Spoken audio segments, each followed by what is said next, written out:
So aviation has been quite an important part of my life.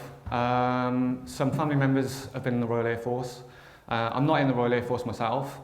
And as a kid, loved planes, and especially loved the Red Arrows. The Red Arrows stand for excellence, and they're ambassadors for Britain. And you might be wondering why the virtual Red Arrows, why I'm sat at home, why I'm playing on my computers. And I thought to myself, we're in an age where technology is improving constantly every single day. VR, computers are getting more powerful. There's a lot more things you can do with VR. How many people here have kids? Most of everyone. Okay. Keep your hands up. How many people don't encourage their kids to play on computers or the games consoles? Put your hands down. So I want to ask you the question, why? So the reason why I ask is, for me, I didn't have this great culture of VR where you can stick your headset on and there's this amazing world inside of VR. But in true fact, the Royal Air Force and the Army are actually using VR for their pilots, so they're not endangering themselves, and it helps them with their training. They go into events and things like that. So how did I become involved with the virtual Red Arrows? Well, I was sat at home one day in my normal 9-to-5 job, and I came across the virtual Red Arrows when I was watching a streaming service called Twitch. And I seen these guys perform, and I thought, oh my God, I really wanted to be in the Royal Air Force. I couldn't, and I came across these guys and I thought, this is amazing. This is something I want to do. If I can't be a real RAF Red Arrows pilot, like I dreamed of, then this was the next best thing. Now, as a kid, I wasn't really confident. I was your average teen with a stupid haircut, you know, one of those haircuts where it was like somebody stuck a colander on my head and they cut around it, you know, thanks mum.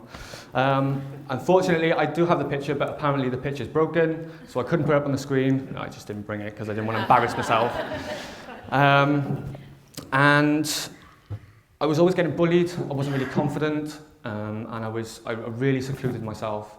And I was really, really socially awkward. And didn't really go out and meet girls. It wasn't really my passion. I was just taking every day as it comes. And then I joined the virtual Red Arrows, went through the same recruitment process as the real RAF Red Arrows do. They recruit you, they take you for an interview. And they asked me one question. They said to me, what makes you stand out from everybody else? And I sat back and I couldn't think of one single answer of why I couldn't stand out from everybody else. I was just this average young teenager sat at home on his computer with a cup of coffee after a day's work, still living with mum. I didn't have any relationships and I really couldn't answer it. Luckily, I'd managed to get through the recruitment process and found myself flying with the guys training. So we trained for 6 months. We go to virtual air shows, we go to real air shows. We were lucky enough to head down to RAF Scampton with the real Red Arrows. But there was one pinnacle moment, being a part of the virtual Red Arrows, which changed my life completely. And that was this girl here.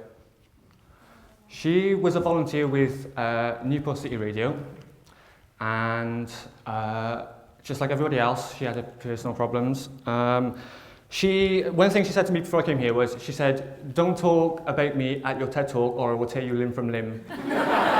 So I'm going to go home and prepare myself for a beating when I get home. But this was the one picture that I was sat at home.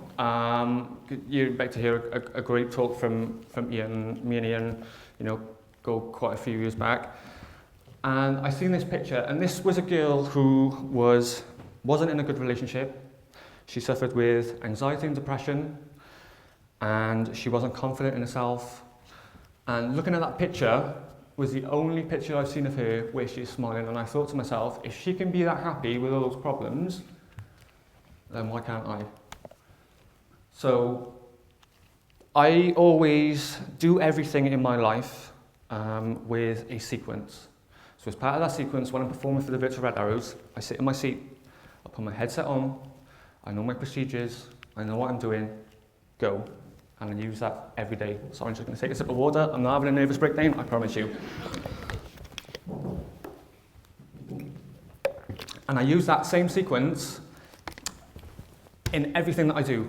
When I'm getting a new job, or whether I'm nervous about something, like here today, backstage, I said to myself, you know what you're doing, you put your headset on, you know your procedures, go. And I use that every single day. And this is a hobby and a passion. And if there's one thing that I can say to everybody here, whatever hobby or passion that you're passionate about, don't be afraid to let everyone know about it. This is probably the most geekiest thing I will ever do in my entire life, okay? I'm sat at home with a stick between my legs and a throttle, headset and a VR headset. You couldn't get any more geeky than that, okay? But I love it. So, that one little sequence that I do, believe it or not, will let me overcome those fears.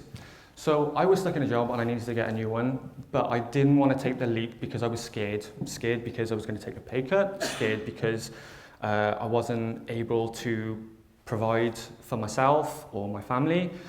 And I said to myself, if I don't do it now, I never will. So the virtual red arrows have helped me in everything that we do to be confident and to push your boundaries, okay? Now, go back one. So coming back on to my dearest other half.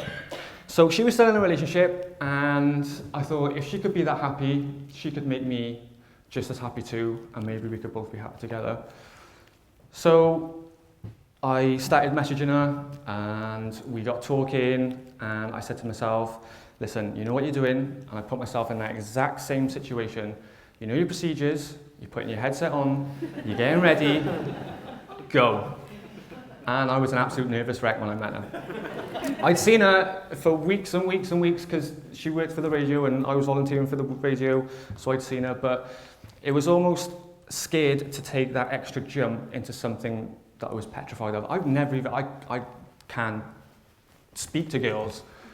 You've got barely loads of girls in the room today, and I'd have trouble keeping eye contact. It's that bad, honestly, it really is. But yeah, so I decided to take the jump. We've been together for a year. We've been engaged for 8 months. She is...